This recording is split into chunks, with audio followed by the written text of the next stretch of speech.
Welcome to the Rural Reflections Call and Dave podcast. Podcast that's hosted in two places, from Carrington, North Dakota with my brother Dave, and me, Grant Nelson, here in Thief River Falls at the Thief River Falls Radio Studios. First, a few headlines.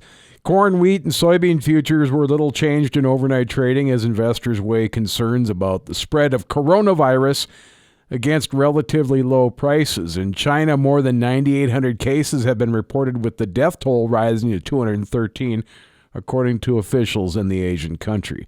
The UK reported its first 2 cases of the disease recently also. The jump in soybean sales after the U.S. and China signed a trade deal earlier this month still is yet to materialize as purchases of the oilseeds dropped week to week. Soybean sales to overseas buyers were reported at 469,700 metric tons in the 7 days that ended on January 23rd, down 41% from the prior week and 11% from the 4-week average. And finally, 2 rounds of snow are possible in eastern Iowa and western Illinois, according to the National Weather Service. Snow likely will fall this morning, with a second round coming this afternoon into the evening, according to the National Weather Service. Snowfall of about 1/2 inches possible, though most areas won't see accumulations again, according to the National Weather Service.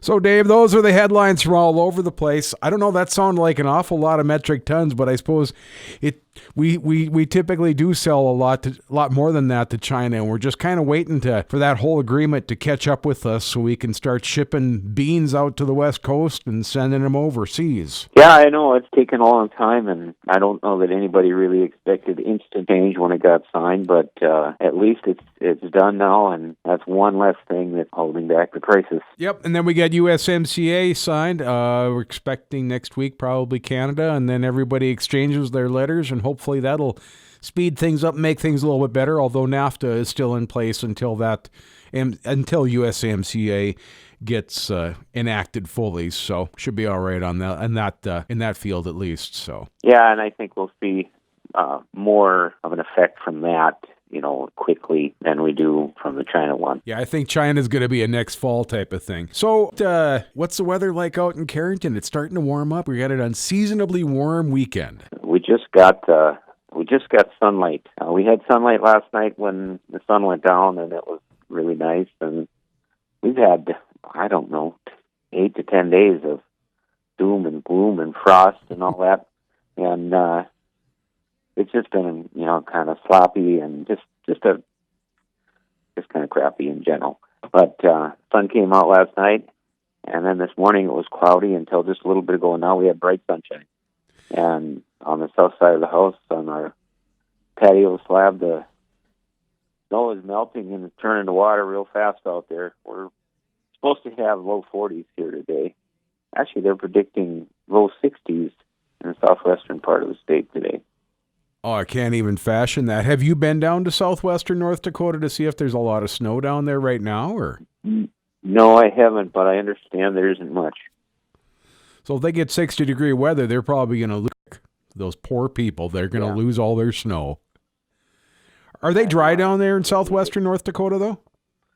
I think they're okay. I don't know that they're excessively anything there right now.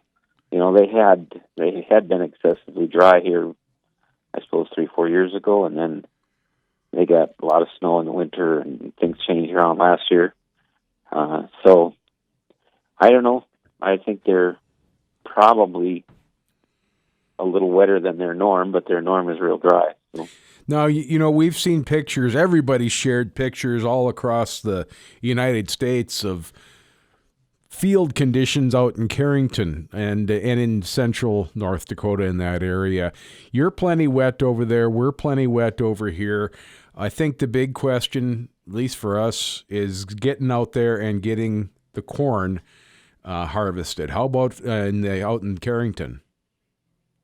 Oh yeah, the corn is I don't know if we've hit 50% done now or not. I mean,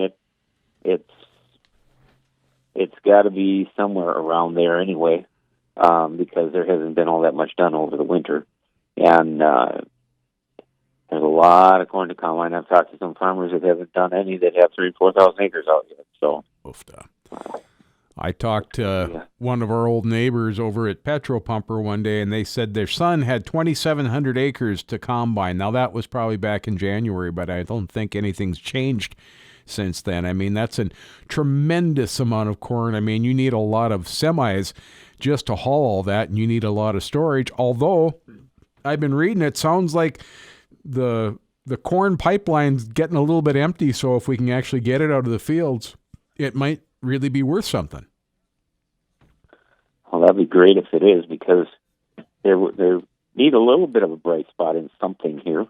I don't know, the ones that have been combining this past week, because the temperature was supposed to warm up, everybody was thinking they'd get out and go. Well, then we got all this fog and clouds and frost and so on, so not too many people were able to go, but somebody sunk a combine just 3 miles east of town this week. Ooh. And they had 2 backhoes out there getting it out, and they pulled the final drive off of it or broke the final drive on it and stuff. So it's been rough getting to the corn, and even when you think it's going to go, then the weather changes again and you can't go. So I just hope we can get it and get it off before planting. I mean, if it stands through planting, it'll just be there, and they'll have prevented planting on it. And I don't know what, I suppose they can still combine it in June, I suppose. I don't know, but I hope we get a nice gradual thaw going, and we're warming up by the end of March, and we have a dry April. That'd be good. I think it brings up a good point when you say that combine got buried east of Carrington, because we don't have a lot of frost. I think the National Weather Service said last week anywhere around this area from 8 inches to 30 inches. So it's not a tremendous amount. Now, this morning, we're recording this on a Saturday. I was over to St. Hilaire to the St. Hilaire Vintage Snowmobile Run, did a couple of quick videos over there. And, we have been doing a tractor of the week or an old equipment piece of week for the week. And, we haven't talked about old snowmobiles for a long time. Both you and I, have an association with John Deere snowmobiles. I think probably you more so than I even. Well, I think you've had more of them than me. Probably, yeah. But I did play a bit with them. I raced them for a couple of years, and I had a good time with them. But racing, you got to have more money than I had at that time to keep it going. Yeah. It's an expensive sport. I know we've got the I-500 coming up this weekend, and it's amazing how much effort goes into it. Some of those old sleds, they didn't have much for suspension. 1.5 inches, couple inches. I remember those old John Deeres that we had with the bogey wheels. Probably got maybe 2 inches of suspension. That was about it. Yeah, they were rough riding. It's amazing to jump on a new sled. Well, I haven't even been on a newer than about a 2008, but I drove one of them after having a dry spell of riding snowmobiles. Drove a 800 King Cat, and I saw my first snowbank coming up, and I braced myself. I was sure I was going to go flying off, and I didn't even feel it on a snowmobile. So it's come a long, long ways even since then, and it had come a long ways in 2008. So yeah, it's amazing what it's like to ride. It's almost not fair now because it's too easy for these guys in these races now. I think you're right. After they went to the slide rail suspension, it was just a matter of how much shock absorber do you want to put in to make it a softer and softer ride. And then with the independent front suspension, probably, I suppose that was in the early 80s or mid 80s somewhere when that came out. That made such a huge difference because before that, all you had was a little shock absorber to try and control the flopping of the ski, and that was about it. Now they're a pretty comfortable unit to drive nowadays. Yes, they are. I'm not surprised at all when I get passed by one while I'm driving down a paved road somewhere. They're just, we've had lots of snow at just our level here, so all of a sudden you can be driving along at 65 miles an hour, and a snowmobile goes zipping by you in the ditch. Yeah, it's kind of amazing. It wasn't like that back in the 70s. To go 55 miles an hour was an event back then. Nowadays, it's just a little crack of the throttle. You got anything else for us, Dave, before I let you go? Oh, I guess not. I just keep hoping for nice weather, and I'm going to go out and enjoy it some today. All right. Thanks very much. We'll talk to you next week, okay? All right. See you, Grant. See you later. There he is, my brother Dave, on our Rural Reflections Call and Dave podcast here at Thief River Falls Radio.